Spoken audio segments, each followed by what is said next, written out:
Kadang kita baru sekali suntik, kita nyuntiknya 1-2 mili tergantung besarnya sih. Kalau indukan besar biasa aku ngasih 2 mili.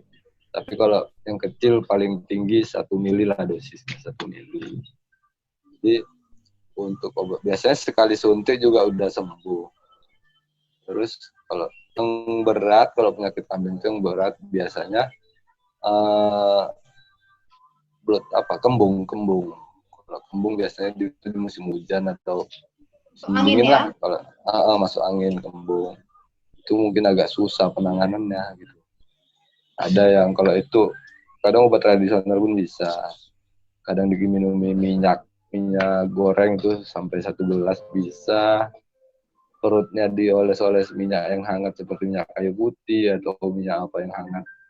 Atau minyak tanah pun bisa dioles untuk ke perutnya kalau penyakit kembung.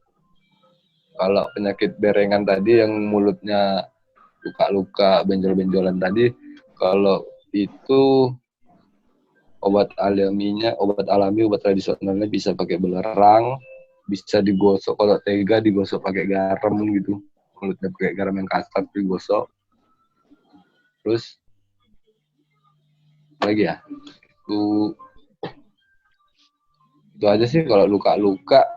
Kalau luka misalnya kena duri atau kena seng, biasanya dia lagi nyender gitu kena seng, biasa pakai bensin aja sih, siram bensin.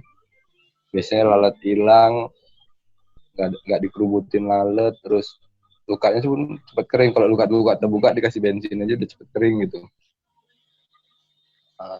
Terus pertanyaan Nori tadi apa? Yang terakhir? Ini tumbuhan pakannya bisa tumbuhan apa aja atau ada yang khusus? Kalau pakan bisa apa aja. Kalau di kebun sawit misalnya rumput pahitan yang kayak rumput lapangan bola gitu kan, rumput yang aling kecil. Oh, yang besar-besar ya? Rumput gimana ya? Rumput yang kecil-kecil itu loh. Rumput yang pendek-pendek. Rumput teki. Rumput teki sebangsanya lah, rumput teki. Kalau di kebun sawit bisa mukuna. Sebenarnya apa aja sih? Bisa. Yang paling rawan ya, kalau sebenarnya paling bagus tapi paling sering buat kembung itu daun peti-petian sama daun ubi. Sebenarnya itu paling bagus. Cuman harus dilayukan dulu, didiamkan dulu 1 hari di tempat teduhan dilayukan lah, baru bisa dikasih. Kalau kita ngasih segar seperti daun peti-petian yang biasa, pada umumnya daun peti-petian dan daun ubi, kalau dikasih langsung itu bisa kembung gitu, karena gasnya itu bisa langsung, nggak pernah nunggu lama itu biasanya, nggak sampai 1 jam bisa langsung kembung gitu. Kalau udah kembung ya potong aja, kadang payah penanganannya. Oke. Terus kalau punya lahan, kalau memang untuk mau persediaan pakan, sekarang banyak rumput-rumput unggulan untuk peternakan, seperti rumput odot, rumput sataria, rumput kinggrass.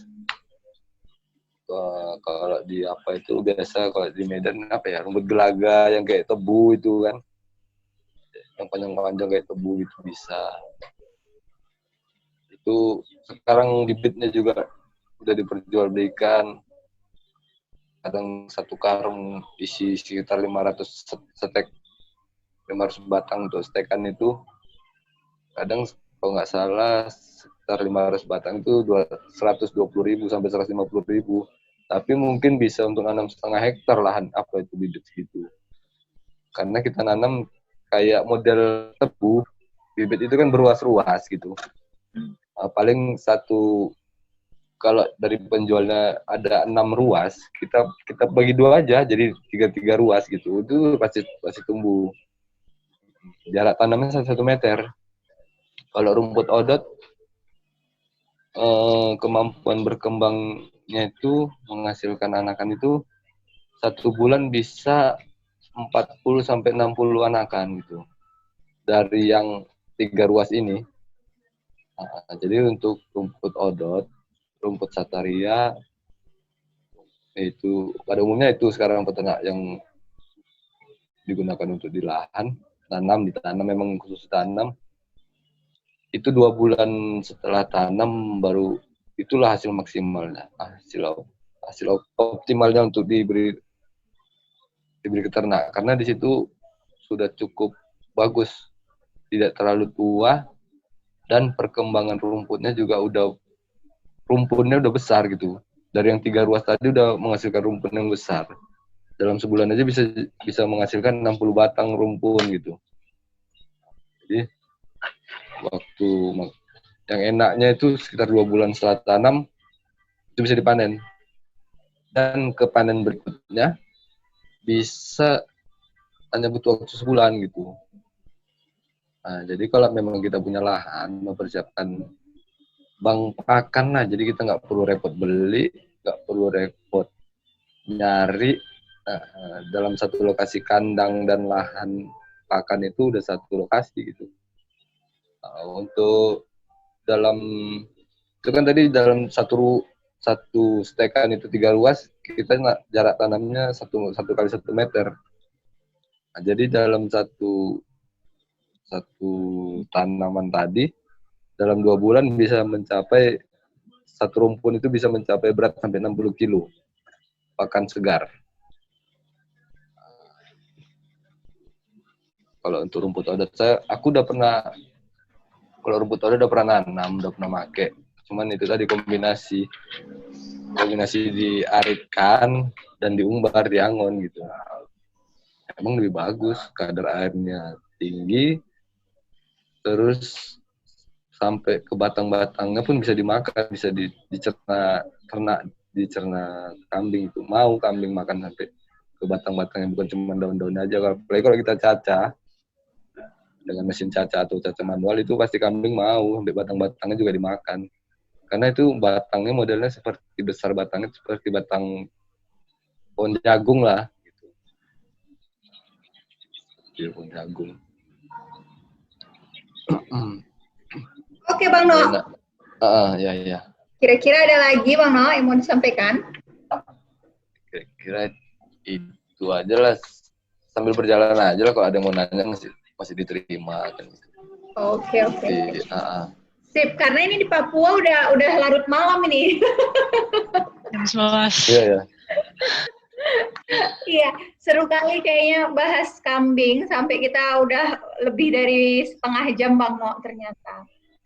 Dan pasti banyak yang mau ditanyakan lagi, tapi nanti kalau misalnya mau ditanyakan boleh di grup ya Bang, nanya langsung ya. Boleh apa aja boleh. Lagi. Atau Japri langsung ya kan? Boleh. Oke. Nah, teman-teman, karena waktu Bang No udah habis, kita ini kira-kira ada yang mau disampaikan sebagai inti dan kesimpulan dari sharing Abang hari ini nggak Bang? Beternak itu murah, jangan dibuat ribet. Hasilnya juga lumayan menguntungkan dalam waktu yang singkat. Yang penting kita mau belajar dulu, kalau bisa dibarengi hobi. Nah, jadi bakal berjalan lancar. Asik. Murah dan mudah ya, dan menguntungkan. Menguntungkan, sangat menguntungkan. Nah.